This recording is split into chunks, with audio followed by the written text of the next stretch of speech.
Dating as a teenager can come with a lot of excitement, confusion, and even heartache. Navigating this adult space as a kid has been known to leave lasting memories, some good and some bad. But for some teens, a bad relationship doesn't just end in heartbreak. For the unlucky few, a young relationship can end with murder.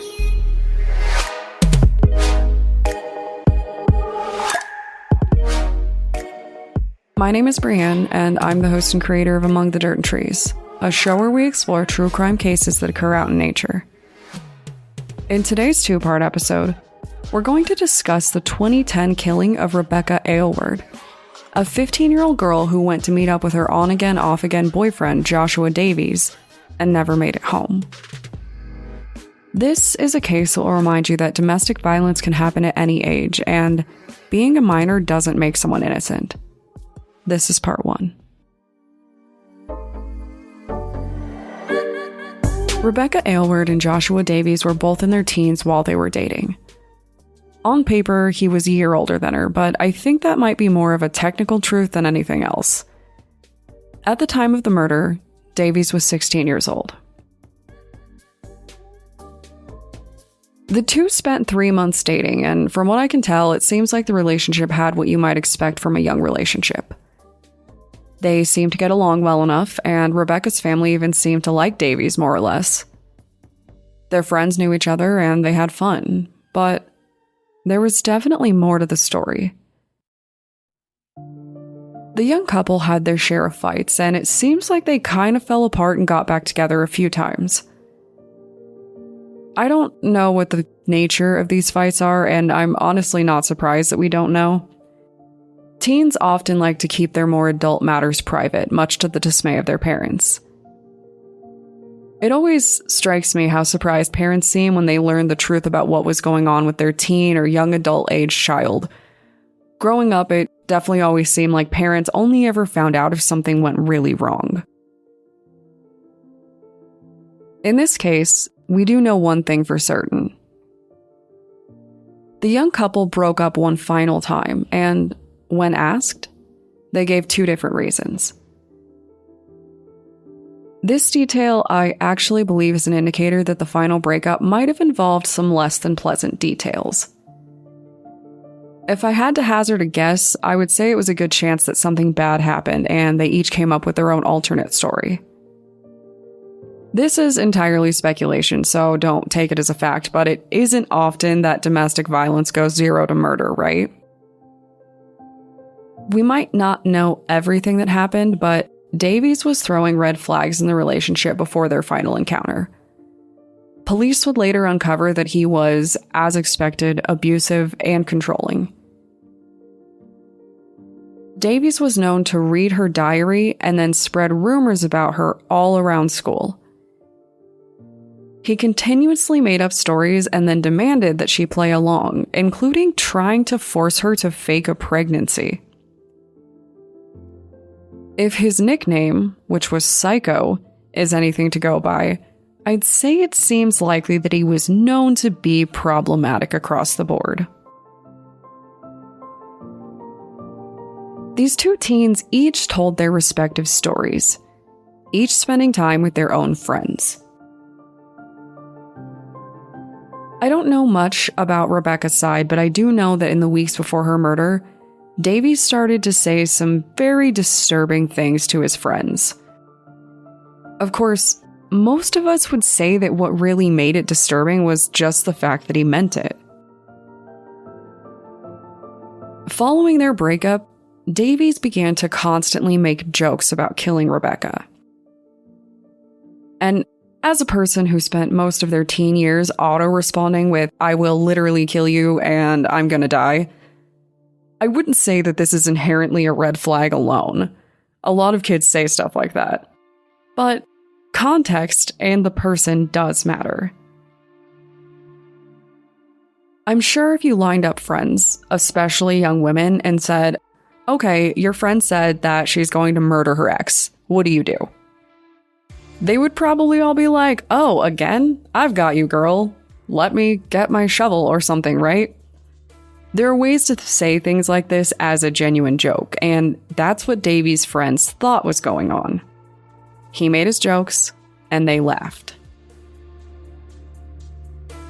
He actively joked, and there are definitely air quotes there now because obviously we now know that he wasn't joking. But he made these comments about how he was going to kill her. One day, he even asked his friend group what they would give him if he did it. Again, these kids all think that he's just messing around, and they offer to buy him breakfast at his favorite restaurant if he does it. And this fake bet is actually why I really disliked a lot of the reporting on this case. With this one, there was just headline after headline about how Davies killed Rebecca for breakfast. And it's so intentionally misleading and clearly designed to just cause a stir, right? But in a way, I also think it's a problem because of how young it makes him seem. I understand that we all do dumb things as kids, and we might not fully understand the consequences of our actions, but I think at the point where you murder someone, it's really no longer a question of whether or not you still have that childhood innocence. Davies was not a young man who killed a girl for a free breakfast because he was joking around and made a poor judgment call, right?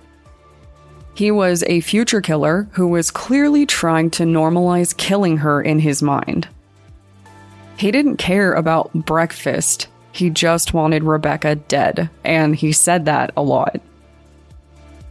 He even had several plans to see it through.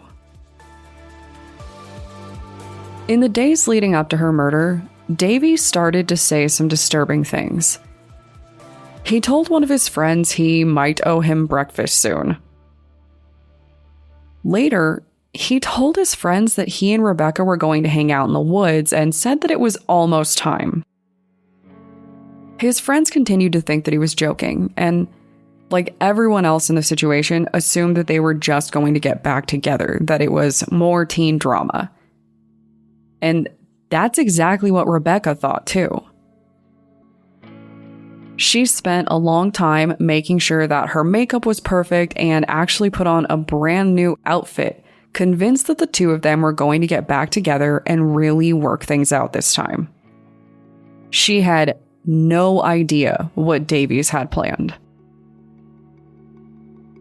She thought that she was heading out for a romantic talk, a chance to rekindle their romance and bring them closer.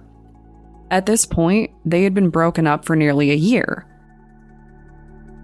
In Rebecca's mind, and I'm sure we can all relate at that age, she probably thought that she was different now and that he was different too and things were going to be different, right?